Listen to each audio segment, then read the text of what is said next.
The story of Joseph and his brothers, Part 2. The merchants took Joseph to Egypt and sold him as a slave to Potiphar, the captain of the king's guard.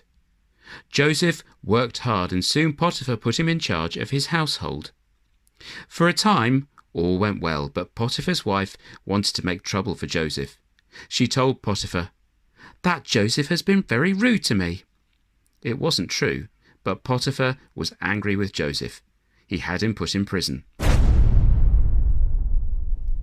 God had made Joseph very good at telling people what their dreams meant, and he explained the other prisoners' dreams to them. After Joseph had been in prison for 2 years, the king of Egypt had a strange dream. He asked his wise men what it meant, but no one could explain it. Then someone remembered that Joseph was good at dreams, and he was brought to the king. The king told Joseph his dream.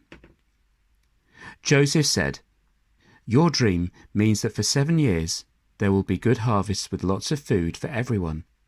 But then there will be 7 years where the harvests are bad, and many people will be hungry, even starving." The king was so pleased with Joseph, he put him in charge of all the stores of food in Egypt. And for 7 years there were good harvests, and Joseph made sure the extra grain was stored away. When the 7 bad years came, Joseph had plenty of food to sell to the people. Far away in Canaan, Joseph's father and brothers grew short of food. Jacob, who was now very old, said, "You must go to Egypt to buy grain. They have plenty."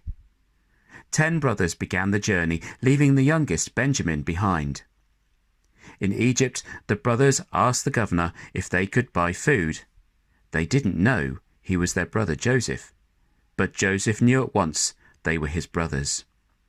He spoke sternly and asked them about their father and Benjamin.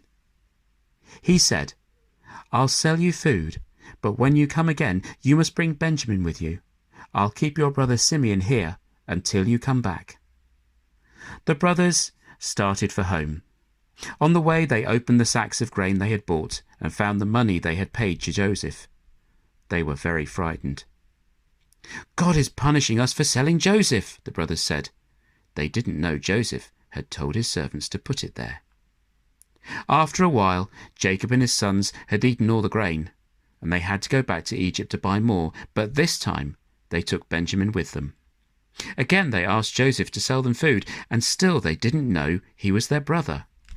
Joseph ordered his servants to give them a meal, making sure Benjamin had plenty to eat. The next morning, the brothers started for home. On the way, Joseph's guards caught up with them and opened the sacks of grain. In Benjamin's sack was Joseph's silver cup. Joseph had told his guards to hide it there. He wanted to test his brothers. The guards marched the scared brothers back to Egypt and took them to Joseph. "You may go home," he said, "but you must leave Benjamin here with me." The brothers were very upset. "Please let us take Benjamin with us," they begged. "Our father has already lost one son. If he loses Benjamin, it will break his heart. Let one of us stay here instead of Benjamin." Joseph knew then that his brothers had changed and were sorry for what they had done to him all that time ago.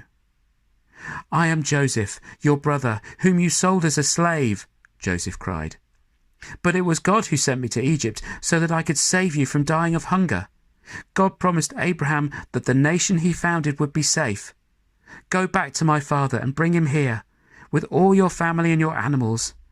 I will give you good land, and we will all live well and happily in Egypt."